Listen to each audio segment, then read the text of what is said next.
반도체 산업을 이제 공부하시면 분명히 투자에 유리해지는 부분이 아주 크다. 100몇십 개 기업들이 있고 우리나라 상장사의 거의 4%를 차지한단 말입니다. 사실 이 반도체 산업도 꾸준히 장기적으로 계속 우상향하는 성장주의 특징을 가질 수밖에 없습니다.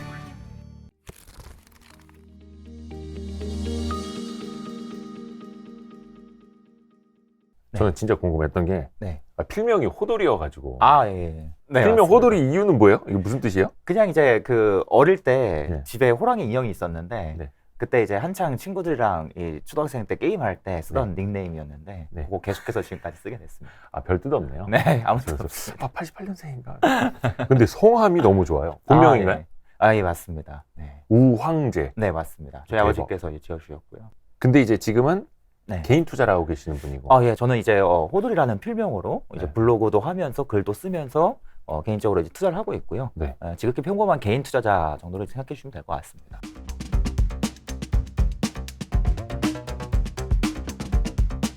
근데 이제 연대에서 전기전자공학과 맞습니다. 나오고 거기에서 박사. 네, 맞습니다. 학위까지 하셨고. 전기전자공학 안에서도 이제 박사학위를 취득할 때는 전공이 굉장히 세부적으로 나뉘는데 그 안에서 이제 반도체 쪽 그리고 소재 쪽을 전공했다 보시면 되겠습니다. 이번에 그 이레미디어에서 현명한 반도체 투자라는 책도 나왔는데 이게 440여 페이지 되네요. 예, 맞습니다. 와, 거의 한 450페이지에 달하는. 저도 이 책 정말 유익하게 봤고. 감사합니다. 책을 보는데 굉장히 방대한 내용이잖아요. 네, 맞습니다. 근데 꾹꾹 눌러 담아서 뭔가 나중에 모자라서 더 덧붙인 책이 아니라 너무 많아서 덜어낸 느낌이 드는 책이었어요. 맞습니다. 거의 뭐 한 600~700페이지도 쓸 수 있는데 이제 정말 핵심적인 내용 중심으로만 좀 추려냈고 그 와중에도 좀 시의성이 긴 내용 중심으로만 또 추려냈었습니다. 그래서 할 얘기가 되게 많기도 하고 사실 제가 되게 말이 많은 스타일이거든요. 오늘 방송 촬영이 이제 안 끝날 기대가 됩니다. 전 되게 좋아요. 말 많은 사람들 좋아합니다. 네. 근데 실제 투자는 뭐 반도체 위주로만 하시는 거는 아니고 그렇진 않습니다. 다방면으로 네, 맞습니다. 다 하고 계시고요. 네, 저는 이제 대학생 시절부터 계속해서 투자를 해왔었고 그다음에 이제 뭐 지인분들이랑 같이 투자 동아리를 만들기도 했었고 근데 저의 투자 스타일을 간략하게만 좀 소개를 드리자면 저는 이제 바텀업 투자를 즐겨하는 스타일이고요. 이제 간간히 탑다운도 섞어서 하긴 합니다만 개인적으로 이제 여러 가지 기업들을 중심으로 산업군 가리지 않고 여러 가지 기업들을 가리지 않고 투자하는 그런 성향을 갖고 있습니다. 혹시 포트비 중에서 그럼 반도체 관련주는 비중이 얼마나 될까요? 반도체 비중이 이제 그 많은 분들께서 반도체가 많을 거라 생각하시는데 반도체가 아예 없을 때도 있고요. 그래요? 예, 그럴 때도 있고 반도체가 있을 때도 있고 그다음에 이번에는 진짜 반도체 사이클이다. 너무나 좋은 종목이 많다 싶을 때는 한 거의 4분의 3 가까이 몰아줄 때도 있습니다. 혹시 지금은? 지금은 반도체 가지고 있는 종목이 하나 있습니다. 하나요? 예, 하나 있습니다. 올해 이제 뭐 지금 뭐 코스피가 뭐 2,600에서 2,700 이렇게 좀 왔다 갔다 하고 있는데 요즘 시장은 좀 개인적으로 투자하시기에는 좀 어떻게 느끼고 계세요? 요즘 시장이 정말 투자하기 쉽지 않은 시장인 건 맞고요. 그 와중에도 이제 바텀업으로 계속해서 전 접근하고 있고요. 이런 바텀업 중심으로 이제 기업들을 살펴보다 보면은 투자할 기업이 또 전혀 없는 상황은 아니다. 이렇게 좀 생각이 들고 주식시장이 어려운 건 맞습니다. 그리고 투자하기 어려운 것도 맞는데 그 안에서도 또 어떻습니까? 이 반도체 업종이 특히나 지금 업종 상황이 좋지 못한 상황이고 뭐 사이클의 뭐 저점이니 하락 구간이니 이야기가 나오고 있습니다만 그 와중에도 또 가만히 살펴보면 투자할 기업이 또 보이는 걸 보니까 그래도 지금 그래도 최소한 돈을 버는 기업들, 이익을 내는 기업들 그래서 그에 비해서 지금 주가가 충분히 높지 않은 기업들은 여전히 좀 보이는 상황이다라는 걸 좀 함께 이야기해보고 싶습니다. 우리가 근데 이제 반도체 관련주로 그런 공부를 왜 해야 되느냐? 그러니까 바텀업으로 다른 뭐 내수주라든지 뭐 다른 좋은 산업들도 우리나라에 많으니까. 근데 이제 반도체가 좀 어렵기도 하고. 네, 맞습니다. 우리가 과연 반도체 투자 방법을 꼭 알아야 할까? 이렇게 생각하시는 분들한테 어떻게 혹시 답변해 주세요? 일단 저는 반도체 산업에 꼭 반드시 투자해야 된다라고 말씀드리진 않습니다만 이 반도체 산업까지 공부해서 이 지평을 넓히시면 투자할 기회가 너무나 많아지는 건 또 사실이다라는 걸 말씀을 드리고 싶고요. 무엇보다 이제 많은 분들께서 성장주 굉장히 좋아하시잖아요. 뭐 메타버스니 NFT니부터 시작해서 뭐 배터리까지도 아니면 뭐 신재생 에너지, 바이오 제약, 성장주를 굉장히 많이 좋아하시는데 사실 이 반도체 산업도 꾸준히 장기적으로 계속 우상향하는 성장주의 특징을 가질 수밖에 없습니다. 이제 그 와중에 어느 정도 사이클을 나타낸다든지 아니면 외부 이슈에 좀 민감한 시기가 자주 온다든지 그런 이슈 때문에 이러한 성장에 대한 매력이 부각되지 못하는 경우가 많을 뿐이지. 그리고 앞으로 전방 산업이 계속 성장하기 때문에 여러 가지 이유들에 대해서 계속해서 장기 우상향하는 그러한 특징을 가질 수밖에 없기 때문에 그 와중에도 또 굉장히 많은 투자 기회가 나오고요. 이제 또 한 가지는 이 뒤에서도 쭉 말씀드리겠습니다만 반도체 기업들이 굉장히 여러 가지 유형들이 있고 기업들이 돈을 버는 시기, 뭐 제품 판매 구조 이런 것들이 기업들마다 굉장히 상이합니다. 그러다 보니까 이 투자 전략을 또 다양화시킬 수 있는 그런 장점도 같이 있습니다. 예, 그래서 저는 개인적으로 반도체 산업을 이제 공부하시면 분명히 투자에 유리해지는 부분이 아주 크다. 이렇게 이제 말씀을 드리는 편입니다. 장기적으로 우상향하는 성장의 영역이고 그리고 전략을 다양화할 수 있다라는 건 다양한 투자 기회를 막 만들 수 있다라는 뜻이 되기도 하겠네요. 예, 맞습니다. 그럼에도 불구하고 이제 왜 많이들 어려워하시는가? 일단 첫 번째로는 반도체를 이해하는 이 기술적인 부분들이 일단 발목을 잡죠. 내가 어쨌든 기업을 분석하려면 사업 보고서도 봐야 되고 증거사 리포트도 봐야 되고 하는데 이제 첫 문장부터 읽히지가 않는 겁니다. 이게 가장 큰 문제고. 그다음에 이제 두 번째는 아무래도 특히 우리나라 메모리 반도체 같은 경우에는 더욱더 강한 이 사이클의 특징을 나타내고 또 이제 미국의 비메모리 반도체 같은 경우도 어쨌든 사이클까지는 아니더라도 대외적인 영향을 많이 받는 그러한 특징을 갖는데 이러한 부분을 좀 이제 파악하기 어려워하시다 보니까 투자를 좀 어렵게 느끼시는 것 같습니다. 강의를 많이 하시잖아요. 예, 맞습니다. 근데 사람들이 이렇게 듣다가 턱 막히는 부분이 좀 있지 않나요? 예, 맞습니다. 아예 그 기초적인 뭐 용어라든지 네. 기술적인 것뿐만이 아니라 맞습니다. 네. 분명히 이제 어려움을 느끼시는 포인트가 이제 몇 가지가 있는데 일단 첫 번째는 당연히 기술적인 부분, 공정적인 부분을 이제 가장 먼저 어려워하십니다. 그런데 공정. 예, 기술과 공정에 대해서는 이제 또 요즘에 설명해 주시는 분들이 워낙 많으시고 기술적인 부분은 그래도 어느 정도 이해를 할 수 있으세요. 그럼 이제 두 번째는 무엇인가면 이 기업들에 대한 이해예요. 특히 이제 이 아무래도 기술을 어느 정도 이해한다 하더라도 계속해서 어려운 용어들이 나오고 그다음에 이제 또 한 가지가 무엇인가 하면 어느 정도 내가 이 반도체 제조 공정이라든지 뭐 반도체 칩의 종이라든지 이런 것들을 이해하고 있더라도 우리나라의 이 반도체 상장사가 또 한둘이 아니지 않습니까? 얼추 이제 100개가 넘어가는 100몇십 개 기업들이 있고 우리나라 상장사의 거의 4%를 차지한단 말입니다. 그런데 이 4%의 기업들이 모두 다 동일한 비즈니스 모델을 가지고 있을 리가 없습니다. 다 각자의 영역에서 다양한 사업을 하는데 도대체 얘네들의 사업의 영역이 어디에 있어? 언제 돈을 벌어? 그러면 주가는 어느 시기에 대충 맞춰 올릴까? 요것들을 이제 파악하는 걸 또 어려워하십니다. 이게 이제 두 번째 어려움이고요. 그다음에 이제 세 번째 어려움은 이런 질문을 되게 많이 받아요. 어떤 질문 많이 받냐면 무언가 내부자 정보를 중심으로 투자를 해야 된다라는 생각을 가지고 계신 분이 생각보다 많은 것 같습니다. 그래서 내가 반도체 산업에 무언가 투자해서 앞으로 성장할 기업, 앞으로 제품을 많이 팔 기업에 투자하고 싶은데 그러면은 이 제품을 이제 뭐 삼성전자에 공급한다라는 그 소식을 좀 미리 접할 수 없는가? 지금 얘네들이 만드는 제품이 삼성전자의 퀄 테스트, 즉 양산 전에 이제 제품이 적합한지 테스트를 거치는 과정입니다. 이러한 콜 테스트에 들어갔다라고 하는데 이거 콜 테스트 결과 언제 나와요? 이거 나오면 매출액이 얼마 찍힐까요? 이런 것들 굉장히 사실은 우리가 파악할 수 없는 정보들을 자꾸 파악하려고 어려우시더라고요. 진짜 내부 정보죠. 예, 맞습니다. 사실 이런 정보를 바탕으로 투자하는 것은 사실 거의 불가능에 가깝고 이거는 회사 내부자 분들도 알 수 없는 정보거든요. 그래서 내부자도 몰라요? 예, 맞습니다. 정말 뭐 이 제품이 출시되기 직전에는 일부는 알 수 있겠지만 어차피 이 주가가 이 기업의 주가가 오르는 특징을 가만히 살펴보면 제품들이 실적이 찍히면 그 숫자를 따라가서 오르는 게 거의 90% 이상이고 실제로 내부자 정보에서 미리 사서 수익을 얻을 수 있는 영역은 10%도 안 된다라고 이제 개인적으로 보거든요.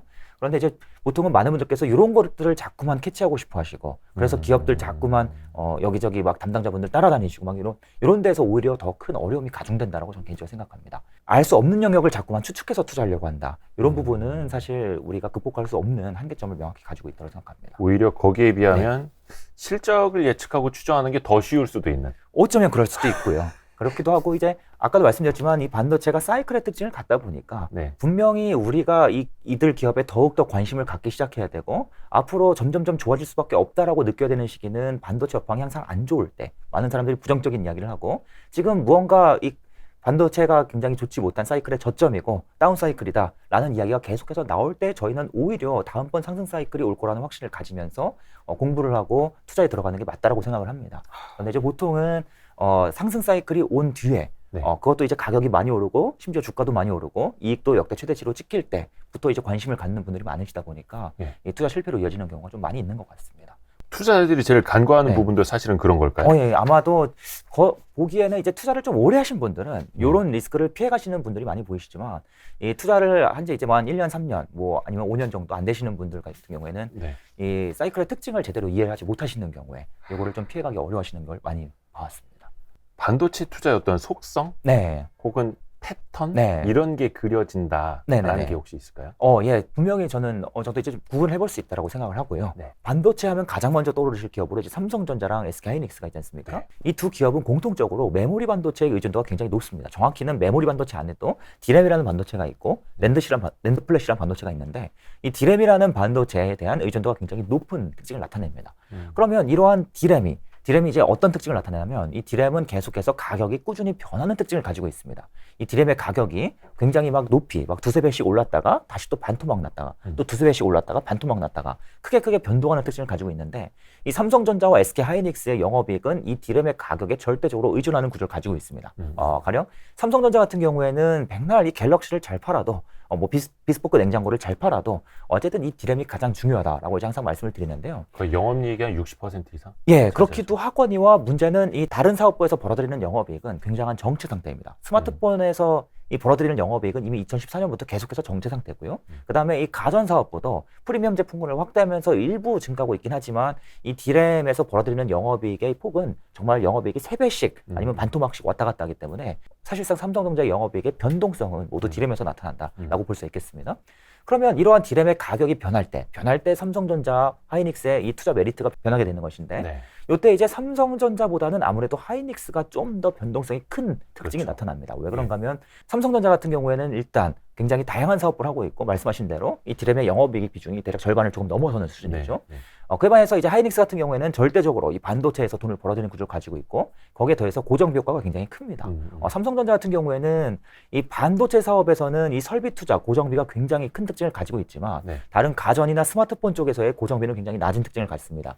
그에 반해서 이제 SK하이닉스 같은 경우에는 이 설비 투자, 즉 고정비에서 이 매출 원가의 30~40%가 나오는 구조를 가지고 있기 때문에 영업 레버리지 효과에 의해서 매출액이 증가하면 영업이 훨씬 더 크게 뛰기 때문에 삼성전자보다는 하이닉스의 이 주가 상승이나 하락이 좀 더 크게 나타난다. 이렇게 이제 살펴볼 수가 있겠습니다. 그렇죠. 그리고 이제 또 한 가지는 그러면 이 삼성전자 하이닉스가 있고 또 다른 반도체 기업들이 있는데 일단 먼저 이 반도체 공장에 소재를 공급하는 소재 기업들을 또 살펴보면요.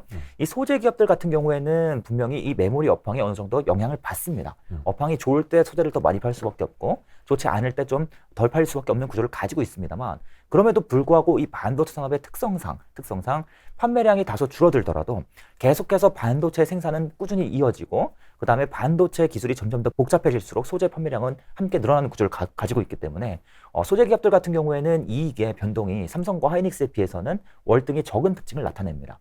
그래서 이 소재 기업들 같은 경우에는 이 삼성과 하이닉스와 주가의 상승과 이 하락 시기가 얼추 비슷하게 나타나는 특징을 가짐에도 불구하고 상승과 하락폭은 현저히 더 적은 특징을 나타내기 때문에 장기 투자하시는 분들께는 또 소재주가 좋은 투자 대안이 될 수 있다라고 이제 말씀을 드려볼 수가 있겠고요.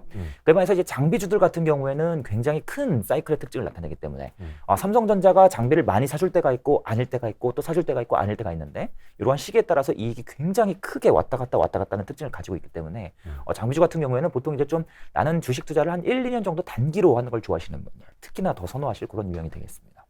어떤 좀 이익 모멘텀들이 훅 왔다가 맞습니다. 쓱 빠지고 막 이러니까. 예, 맞습니다.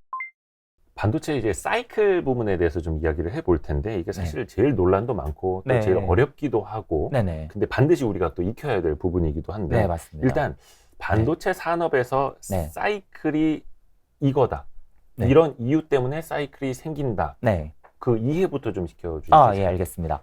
일단 이 반도체 사이클이 나타나는 가장 큰 이유가 무엇인가 하면 많이 아실 겁니다. 수요와 공급의 불일치라 그러죠. 이걸 조금만 더 정확히 말씀을 드리자면 이 수요가 많이 생기는 시즌이 있고 그에 반해서 또 수요가 줄어드는 시즌이 있습니다.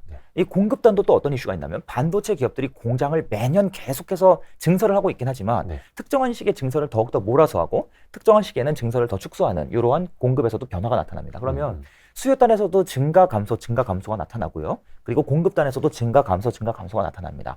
이러한 증감이 서로 맞물려서 전체적인 큰 사이클이 나타난다고 보시면 되겠습니다. 특히 이제 어떻습니까? 우리가 매일매일 이제 마시는 물이라든지 아니면 집에서 쓰는 치약 같은 경우에는 매일매일 쓰기 때문에 매일매일 팔리고 끊임없이 팔리는 구조를 가지고 있습니다만 반도체를 사가는 이 반도체 전방 시장 같은 경우에는 이 반도체를 사는 시기가 보통은 정해져 있기 마련입니다. 그래서 이러한 사이클이 크게 나타나는 경향이 크다 이렇게 이제 보실 수가 있겠고요. 거기에 더해서 이 전방 수요단에서 또 어떤 이슈가 있냐면 이 외부 영향을 좀 받는 편입니다. 특히 최근에 이제 반도체 기업들이 좀 부진한 이유도 아무래도 이제 중국의 코로나 재확산이라든지 공급망 이슈라든지 이러한 외부적인 변수가 굉장히 많은 영향을 주고 있거든요. 이러한 부분에서도 또 수요와 공급의 불일치가 나타날 수가 있고 이 수요와 공급이 굉장히 빠르게 변할 수 있다. 이러한 변동이 결과적으로 항상 사이클로 나타나게 된다. 이렇게 이제 말씀드릴 수가 있겠고요. 그러면 이제 사이클이라는 것은 오르락 내리락인데 어떤 분들께서는 사이클이라는 요 개념을 딱 들으시면 이 사이클이 항상 규칙적인 것인가? 반드시 사이클이 뭐 이만큼 오르고 이만큼 떨어지고 이만큼 오르고 이만큼 떨어지고 이렇게 생각하시는 분도 계신데 사실 사이클이 결과적으로는 어느 정도 규칙적인 특징을 나타내긴 합니다만 사실 엄밀히는 조금씩은 이 상승 사이클과 하락 사이클이 이 기간이 살짝씩은 변하는 그런 특징을 가지고 있고요. 그리고 또 한 가지는 이 사이클 산업의 특징 중 하나가 무엇인가 하면 다음번 상승 사이클이 올 때 또는 다음번 하락 사이클이 올 때 항상 이유가 같지 않다는 겁니다. 그래서 이유는 그때그때 달라질 수 있고 그럼 그 이유는 또 어디서 달라질 수 있는가? 수요단에서의 이슈일 수도 있고 공급단에서의 이슈일 수도 있다. 이렇게 좀 정리해 볼 수 있겠습니다.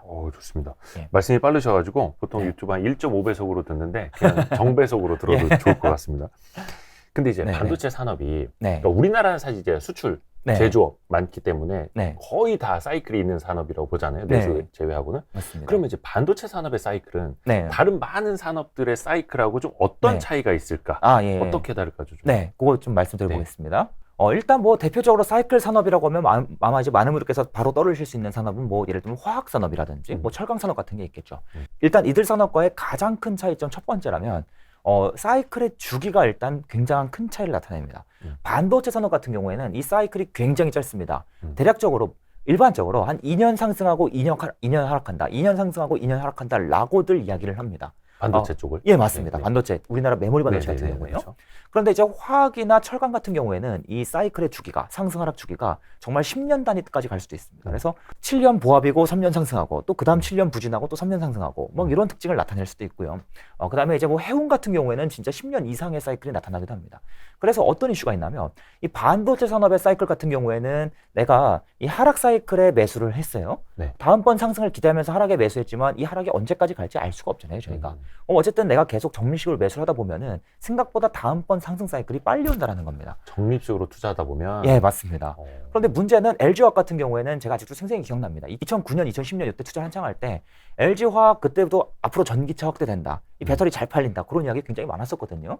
그때 이제 앞으로 배터리 뭐 산업에 대한 기대감 가지고 이제 화학 사이클의 정점에서 매수하셨던 분들이요. 그때 이제 2009년, 10년부터 쭉 물리기 시작하셨는데 본전을 회복하시기까지 10년이 걸렸습니다. 다음번 사이클이 오기까지 10년이 걸렸다는 뜻이죠. 그렇죠? 그래서 이러한 일단 사이클의 이 기간, 여기서 이제 첫 번째 특징이 나타난다고 볼 수 있겠고요.